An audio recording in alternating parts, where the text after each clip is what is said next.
Support comes from the Missouri Forest Products Association, saluting Earth Day on April 22nd with an ongoing commitment to help offset carbon emissions with sustainable harvesting of Missouri forests. Details at choosewood.com. This is St. Louis on the Air from St. Louis Public Radio. I'm Elaine Cha.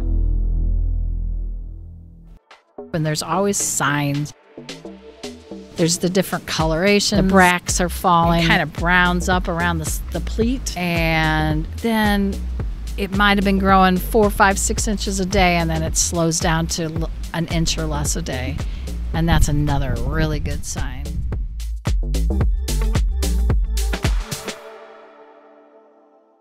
Usually, when there's news that something smelly is on its way, folks steer very clear.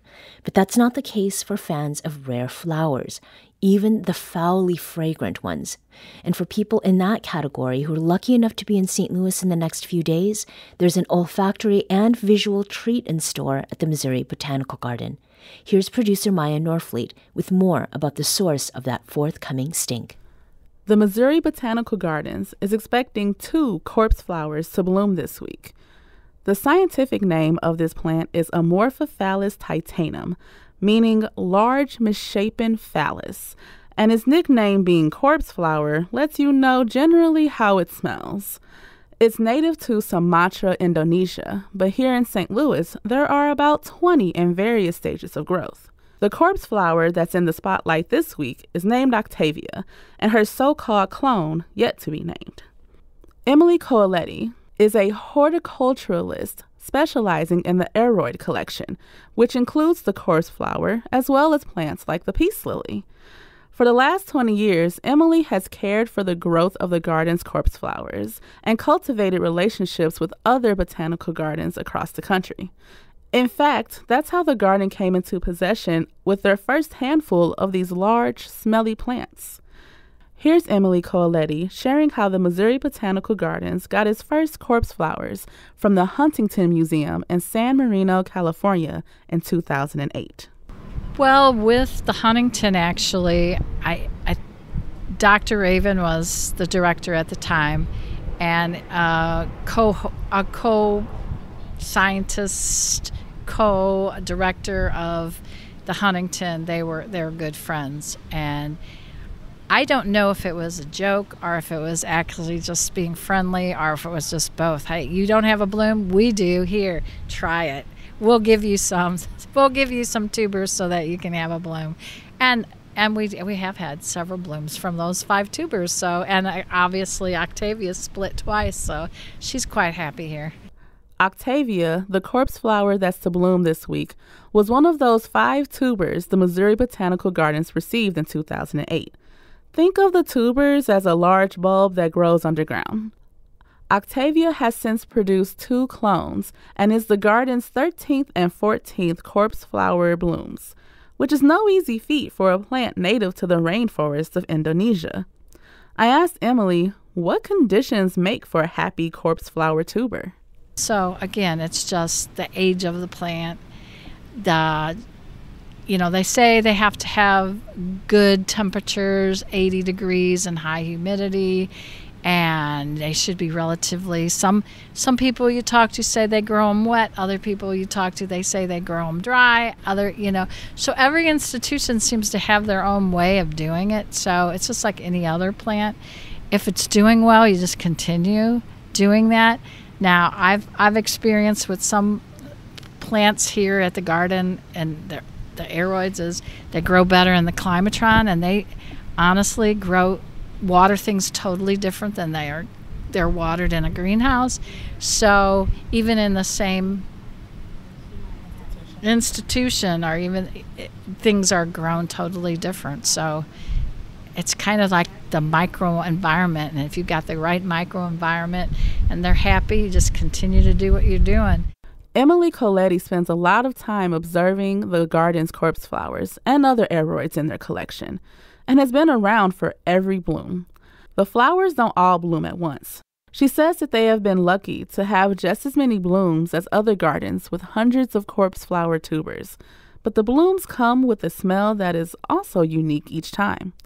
Emily did burst my bubble a bit. Not all corpse flowers smell super bad, but according to someone who's seen these plants grow from seed to flower, Emily says the smell is something to behold. Some blooms are just painfully stinky. We've had blooms, we've had a variety of intensity, let's call it, of smell. And I couldn't really pinpoint it totally what would make it one stink worse than others. But we have had the intensity be as bad as pulling into our parking lot, opening the door, and smelling it in the parking lot. And then happily going in line and standing there and smelling it the whole night and then getting up close to it and smell it more, or barely having a scent at all and going, but I came to smell it. They do seem to pulsate their scent, so it's kind of like passing gas. So that's always interesting too. And I thought I was imagining it for several of the blooms, and then I did read that when you read something about a plant, you don't always remember it until you've actually experienced it, or anything in life, I guess. And that was one of those. So, but what does it smell like? Sometimes it smells as just cooking broccoli in combination with dirty socks, in combination with just, dirty diapers, opening up a trash can that has had rotting whatever inside. So just anything, a combination of all those kind of stinkinesses all at one time. And then again, it just kind of depends on the plant itself and if it's going to be as disgusting as the last one. So, and then it doesn't stink until when the female flowers, this is the worst smell, is when the female flowers are becoming receptive to be pollinated. So when it starts to open, when everybody wants to come see it and smell it, is when those flowers, those female flowers at the base of the vase of the inflorescence is just getting sticky and getting smelly, and it's actually heating up to like nearly 100 degrees. When you say heating up, the flower itself is heating up? Well, the spadix itself is heating up. So, I mean, and that happens because that's, even in the wild, it's, you have to have the female flower and the pollen from a separate individual. And you may not have a flower for a mile away or so.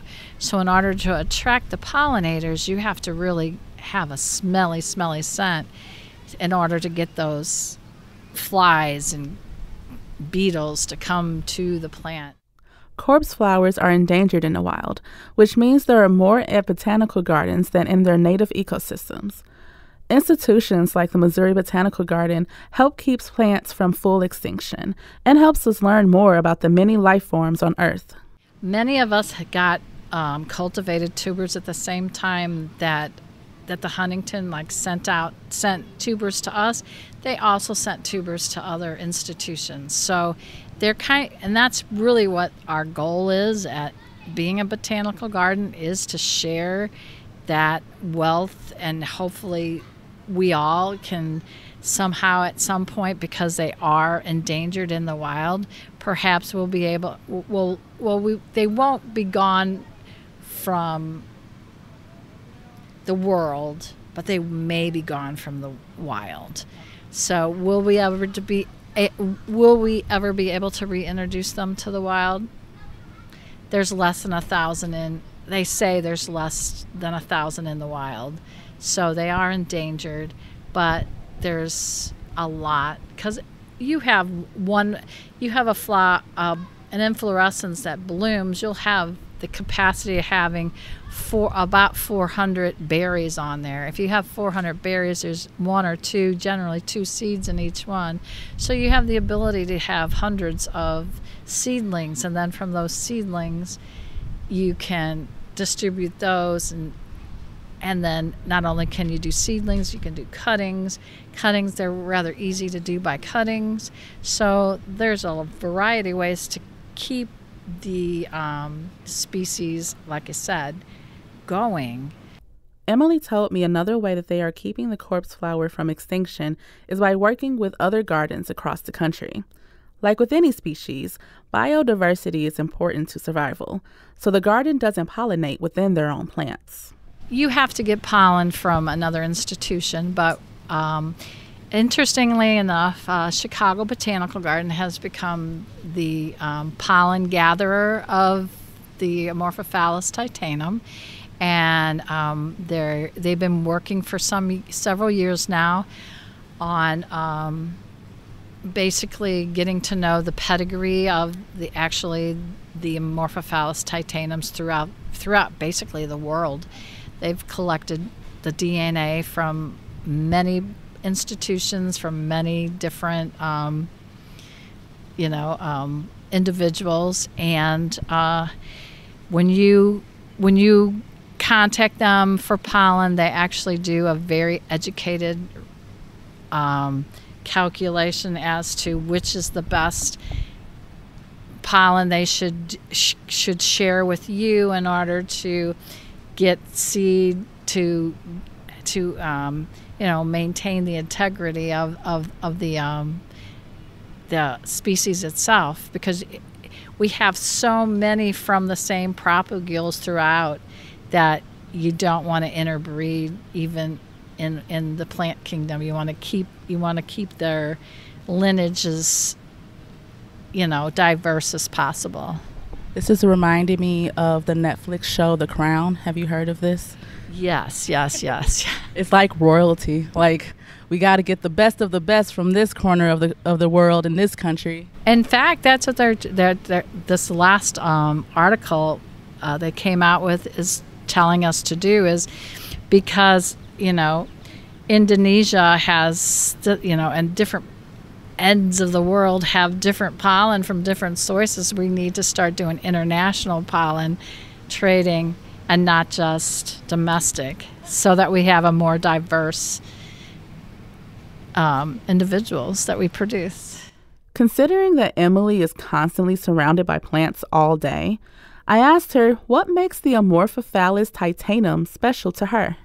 Well, I guess it's the rarity of the plant. I guess not knowing anything about it at first, and then being actually a caretaker of it for 20 years, and having now 13 and the Mobot's 13th and 14th bloom. We had our first bloom back in 2012. So, and I was here for that. I actually have been here for all of them. So I guess that's pretty special. I don't, but if you walk in through the greenhouse and you see the different inflorescence, they're all so different for each of the genera that they're all so different, and they're all the same all at once, just like people. So it's just, when you give tours of the greenhouse, it's always people's favorite to see, to find out about, just to get information about, but mostly if they're able to smell. And it was funny, the other day I read a quote from somebody who just had one bloom, and he basically said the plant smells in order to attract its pollinators to make sure that it sustains itself, but it also attracts humans who want to also smell this very stinky plant. After Octavia and her clone bloom, their growth cycle continues. Octavia will go through a vegetative phase for the next year or so before it'll be ready to produce another bloom. Emily shared the growth cycle with me and let me know that much of the why behind its growth cycle and what triggers a tuber to bloom is still something of a mystery. What exactly it is that triggers that, I don't know that anybody knows yet. But so, and that leaf will stay up anywhere in general from nine months to a year, and then it will die back, and it'll take several months before it will send up another leaf. But once we've experienced here, once that it blooms, it will go through the entire cycle and then rebloom again. So basically that entire cycle takes about 2 years. So when Octavia loses its inflorescence and it dies back, in about 3 months, within 3 months, it'll probably send up another leaf. And then it'll stay up for a year, and then it'll kind of go dormant or go to sleep again, and it'll send up another flower. So that's just a general, and it just takes so long for it to mature. For now, Emily and the rest of the garden staff, as well as fans of the corpse flower, are playing the waiting game. Everyone wants to know, when will Octavia bloom? Emily says there are some ways of predicting. It's more observation. Like most science that I experience has always been observation. I know when to water a plant by looking at it, the color, and such. Well, so when Octavia or any other bloom has got ready to open, there's always signs. There's the different colorations that are on the spathe. There are different, the bracts are falling at a certain stage. Like they say that the day the last bract falls is the day or two later is when it's going to bloom. You have the coloring up the skirt, like there's a skirt around the spadix, and it kind of browns up around the pleat, and then it might have been growing 4, 5, 6 inches a day, and then it slows down to an inch or less a day, and that's another really good sign. So all you can do is, it's like having a baby, the signs are there. When the contractions start, that's when it goes. So when it starts to heat up, then it's gonna bloom. That was Emily Colletti, horticulturalist at the Missouri Botanical Garden. She cares for the aroid collection at the garden, which includes the corpse flowers that draw crowds waiting to experience the smelly plant for themselves. Octavia the corpse flower and her unnamed clone are expected to bloom sometime this week. You can find more information on the corpse flowers and tickets to experience the blooms and their funk at the Missouri Botanical Garden website. This episode was produced, recorded, and edited by Maya Norfleet. Our audio engineer is Aaron Dorr. This podcast was mixed and edited by Aaron. Our executive producer is Alex Hoyer. St. Louis on the Air is a production of St. Louis Public Radio. Understanding starts here. St. Louis on the Air proudly supports local artists by using music from Life Creative Group. Do you find yourself regularly listening to episodes of St. Louis on the Air? Suggest us to a friend you think might enjoy our conversations, and leave us a review and rating on Apple Podcasts on the App Store. It's the simplest way to help people discover our show. Thank you. St. Louis Public Radio is a member-supported service of the University of Missouri St. Louis.